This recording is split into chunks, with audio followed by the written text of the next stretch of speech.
Neurologists have told me if you ever fell down and hit your head and blacked out or saw stars, you probably have brain injury. Now, it may not be major, it may be something that your brain is compensated for and doing different things and it's not noticeable, but it can have devastating effects. A few years back, I was talking with the SWAT team for our Tampa Police Department about some crisis and managing suicide and patients or people on the street with mental illnesses. And we were talking about this, impact of things that happen to people can change the way their brain operates, and that can affect their personality. And one of the officers said, well, I have, an example of that in my life.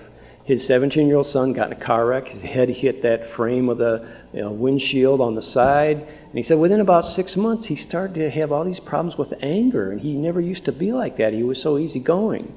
And they said, a few months after that, it just got terrible. I mean, he said he would sit down, and if the breakfast cereal wasn't the one he wanted or he had some problem with it, he would just fly into a rage that was so unlike him.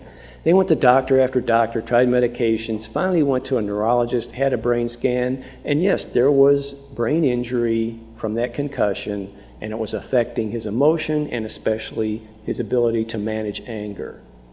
So one of the things we know is if we get some kind of injury to the brain, there can be all kinds of changes to our personality. One of the things we know is that injury comes not only from those physical kinds of things that can happen, but it can also come from what we eat, our diet. There's lots of information out there in the last several years about the kind of food that's really good for your brain. And your brain uses most of the fat the body consumes. It's an engine that's working hard and burning lots of fuel, and that is fat. But it's only the good fat. There's HDL and LDL kinds of things in fats. And so avocados, almonds, walnuts, coconut oil, olive oil, those are healthy fats that the brain can use and absorb. But trans fats and all these fats that are in processed foods that have been cooked down and chemically rearranged are not good for the brain. So some of our personality can change because of what we're eating. There's been a steady increase in depression, the mental health disorder that is most frequent in this country and probably around the world. Steady increase over the last 50 or 60 years. Can you think of anything else that has increased a lot in the last 50 or 60 years that has been different for humans or our cultures, our societies? You got it. Processed foods. We don't know what all those additives and chemicals are doing. We know that sugar is a spice. It doesn't belong in every processed food we eat in all its various forms of high fructose, dextrose, sucrose, corn syrup, all those other things that we don't even understand what the word is. So processed foods are really having an impairment. When I was in school, in elementary school, and that was decades ago, there weren't any children with autism. Here in Tampa, we got a whole school that has mostly autistic kids in it. Elementary through high school. And probably half the students are somewhere in that autism spectrum. There's other, brain injury and related kinds of dysfunctions in the brain that they're serving at that school also. But that never existed before. Is there a corollary there? There probably is. The problem is we haven't identified exactly which is which. Same kind of thing with attention deficit disorder. There's a neurologist, his last name is Perlmutter. He wrote the book Brain. If you haven't read it, I would suggest taking a look at it. It might really open your eyes. He has a clinic actually here in Florida in Naples. And he has children and adults come in with attention deficit disorder.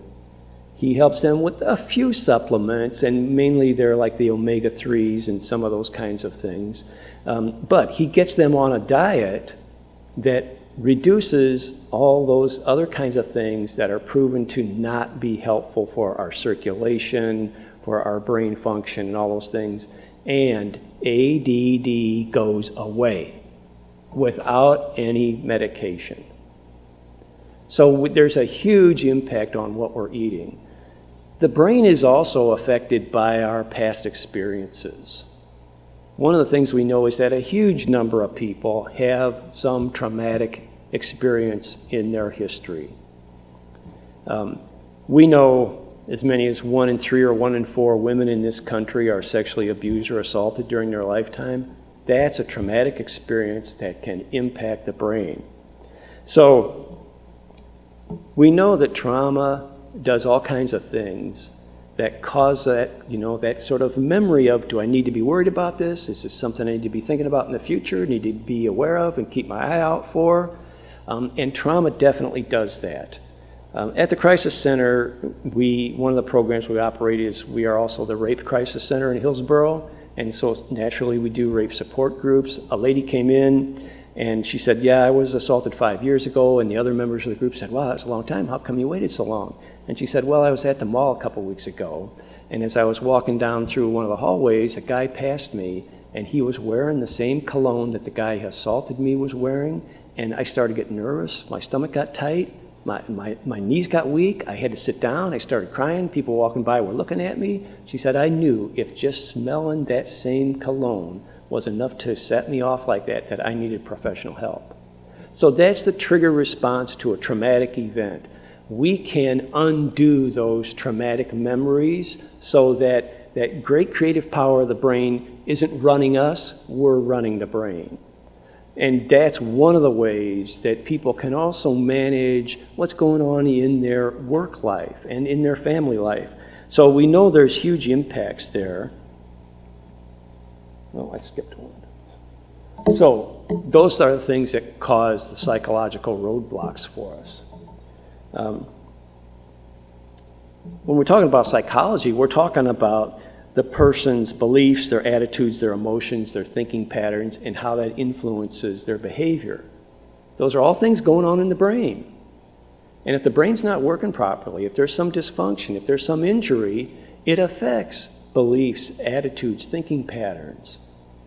I talked with a guy who'd been in and out of counseling, had some problems with substance abuse, but when he got down to it, he said, I was divorced 15 years ago, and I had been married for 25 years, and my wife just up and left me. He said, every morning when I wake up, the first thought that comes to my mind is, how could she have been married to me and loved me for 25 years and then walk away? For 15 years, that was the first thought every day. That's a brain dysfunction. That's a problem going on in that brain. When we think about people with depression and most mental health disorders, those are brain disorders. It's an organ that we can do something with medication and with some of those techniques, just simple things like what went well. And there are lots of other techniques like that that can be used.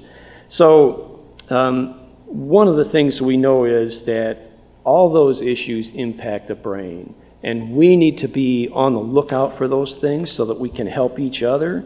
So those are the things that also block creativity, that brain injury, concussions, defects in the brain, diet, stress, trauma, all those things impact how those neural networks work.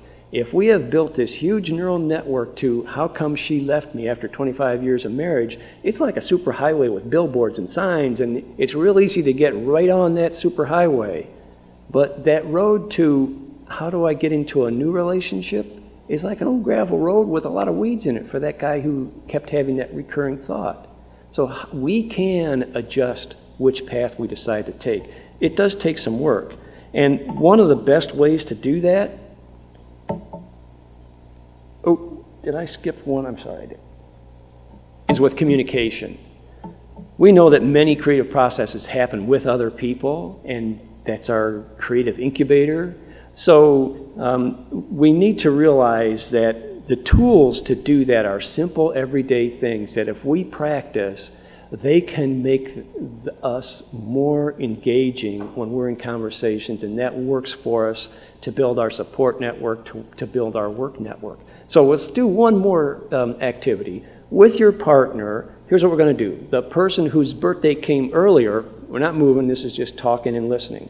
So the person whose birthday came earlier, you have 1 minute to tell your partner about something you did recently that you felt that was an achievement or successful or had fun doing. It could be something you cooked and somebody liked the meal, okay? Who, what, where, when. Okay, I'm gonna count to 3 and you can start with your partner. 1, 2, 3, start your stories. Okay, I'm gonna have you wrap up right there. That's about a minute. Okay, so short little story. Now, here's the tool. It's called an open style question. An open style question cannot be answered with yes or no, cannot be answered with one word. It's reflecting what you hear in the conversation. It's often reflecting emotions you hear. Gee, how did you feel when they said that to you? Well, they might say angry or upset, and then you can say, well, tell me how come you felt that way.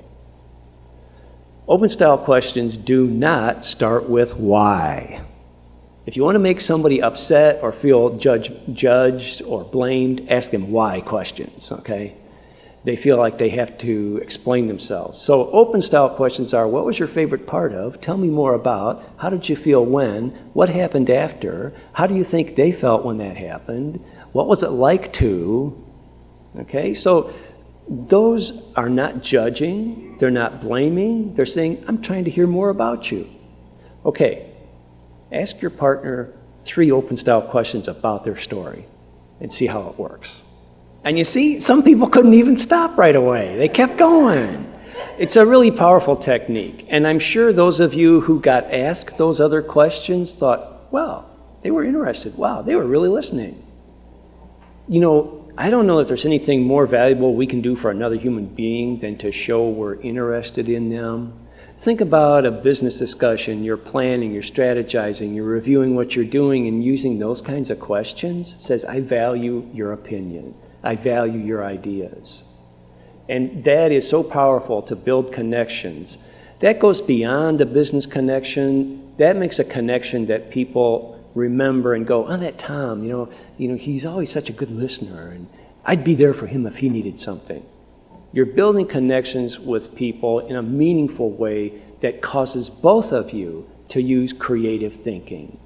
When we use creative thinking, we enjoy it. You know, I heard lots of laughter and, happy voices. So, yes, I didn't ask you to tell about some tragedy in your life, but at the same time, it is energizing when we're involved in the creative process with somebody else. That's a tool that is a life tool. It's not just a business tool. So try to use that in your conversations with family and friends and start throwing them out there and see what happens. The more you throw them out there, the better you'll get at them and the more you'll use them. And it refines information you get. It kind of helps focus things. And the more you use them, the better you'll get at using them to direct the focus of a conversation. Okay, a couple of quick things I wanted to also go through. Psych ache. That's when our psychology, our attitudes, our beliefs, our thoughts are not, ones that are fun and they're destructive for us. Excessive worry, unrealistic view of problems, edgy, irritable feelings, headaches, body aches, gastrointestinal problems, concentration, sleep problems, easily startled means you're sort of nervous and on edge. And those things can come from lots of life experiences. They can be from temporary things, but they could be the warning signs of anxiety or depression in someone. And if you're feeling them, then maybe it's time for you to reach out to someone who's a caregiver and can help. If you see somebody else, you can say, wow, Joe, you seem kind of edgy lately. You got anybody to talk to about things? You got any way to cope with that? And, that relates very closely to warning signs of suicide. And, as entrepreneurs, you're sometimes somewhat isolated, and that's one of the key factors in suicide. When we assess suicidal callers in our program, there's 2 overarching things, anxiety and loss. if people are describing loss in their life and being anxious about things, then that is some of the topics that many suicidal people bring up. Talking about suicide means they've been thinking about it. If they've been thinking about it, they may be working on a plan. Behavior changes, withdrawal from family and friends. People lose interest in things that used to be pleasurable and they just start to pull away. That's a sign that somebody's struggling with life and needs help coping. They feel like they're a burden or they're trapped in their situation. Losses that people have and increased substance use to self-cope, those are not healthy processes.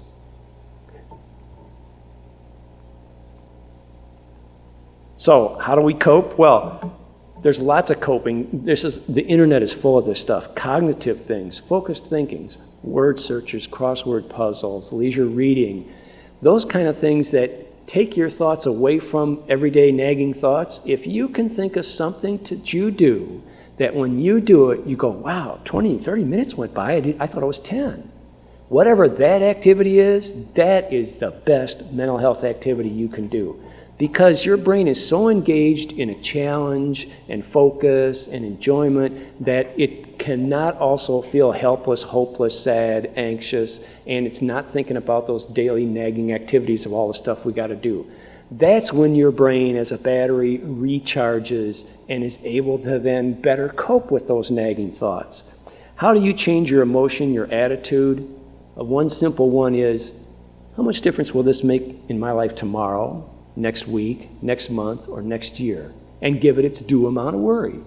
If it's not going to make any difference next week, well, then it doesn't get very much worry time, does it?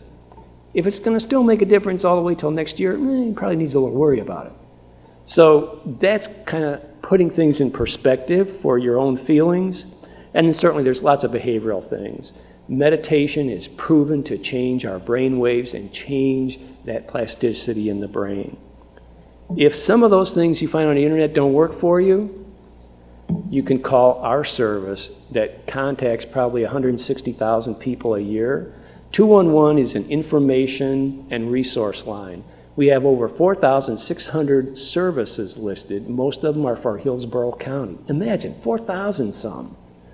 So if it's childcare, if it's counseling, if it's substance treatment issues, if it's food, clothing, and shelter, services for the disabled, services for seniors, volunteering opportunities, or just somebody to talk to about, I'm struggling, I don't know why I can't stop thinking this way, 24 hours a day, totally free, there for you to talk to.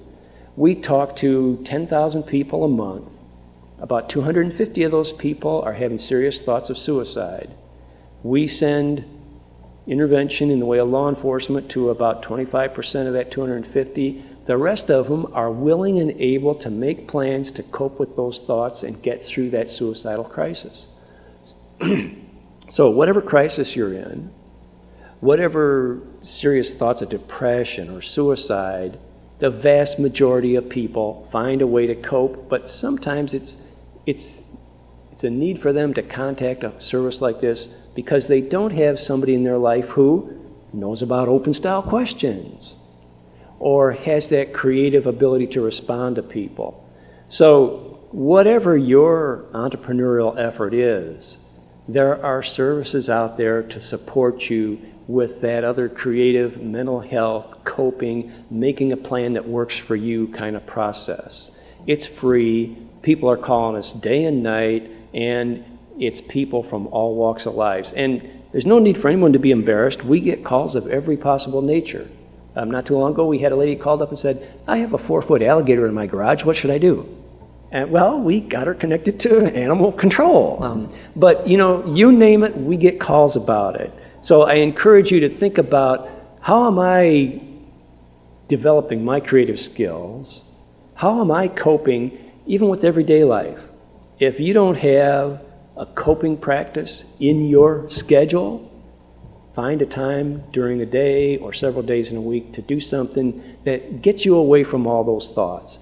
That's very powerful. It also reduces the stress we get from the tension and anxiety of being under pressure, because what we know is people who have occupations that are very full of anxiety and pressure burn out and physically are harmed and die at an earlier age. So this is life longevity processes also. I appreciate your attention and getting involved in the activities.